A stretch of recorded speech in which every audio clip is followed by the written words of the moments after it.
Assalamualaikum warahmatullahi wabarakatuh. Hello, my name is Jihantri Kartika Herlawan Putri. I'm from R2A class with NPM 2021-125-00036. Speaker 1. I think that even up until just a few years ago, we could never have imagined how our behavior would change with regards to using mobiles and tablets. I know that I would find it incredibly difficult to live without my mobile. I'm constantly looking at my phone to see if I've gotten any new message or updates, and checking my apps to see what's new. I wouldn't say that I post my life online, not like some people I know, but I do like to keep up with what people are up to, friends, family, and even other people I know but maybe haven't seen for years, like old school friends, and check out photos of what they look like now. Speaker 2. In a way, I think it's quite funny that we are always worrying about teenagers and young people becoming obsessed with online communication. But if you ask me, we need to worry just as much about adults. At the office where I work, even when we have a break, nobody talks to each other unless they absolutely have to, which is a sorry state of affairs to say the least. Everyone's too busy checking their social networks and sending messages to have time to communicate face to face.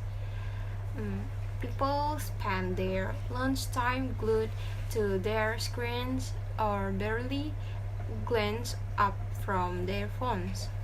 Even during meetings, people can't resist subtly checking their phone. And what really irritates me is when you are talking to someone and they are more interested in looking at their phone than paying attention to what you are saying, even though you are right in front of them. Pubbing, I think it's called.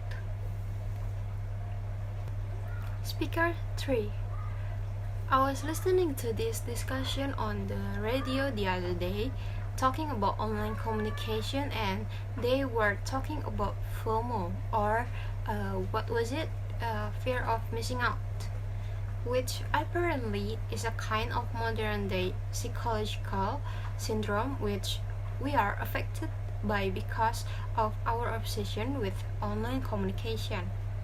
Basically, they were saying that the reason why people feel that they have to be connected 24/7 and communicate everything they are doing and keep up with everything that other people we know are doing is down to this fear of missing out.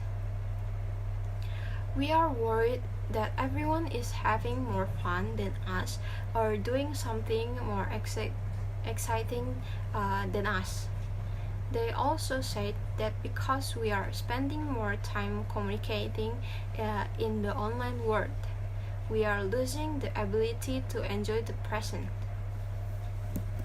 Speaker 4. My generation is so different to my parents. I mean, they are always telling me that they grew up in a world without mobiles and social networking and they managed fine. Hard to imagine how they arranged to meet their friends without phone, but they say they did. I had so many arguments with them while I was growing up, until they let me have my first smartphone, but they didn't let me have Snapchat or Instagram or anything like that. It's not the end of the world, they say. They just didn't understand that that's the way people my age communicates with each other. Nobody actually talks on the phone anymore. They have no idea how much I missed out on at school, being the only one who didn't have Snapchat. Also at school we had loads of talks and stuff on how to stay safe online, and most of us knew that anything you post online was going to be there forever. Speaker 5. For me, one of the best things about online communication is that you can stay in touch with everyone at the same time, all the time. You know exactly what's going on, when and where, so you never miss out on anything. I love the fact that you can update all your friends on what's going on in your life, and they can respond immediately with a like or a comment, so you feel like you are together with people even though you might be completely alone sitting on a bus or at home. I share loads of photos, but I only post up my best edited shots. I hate it when people I know post photos of me not looking my best.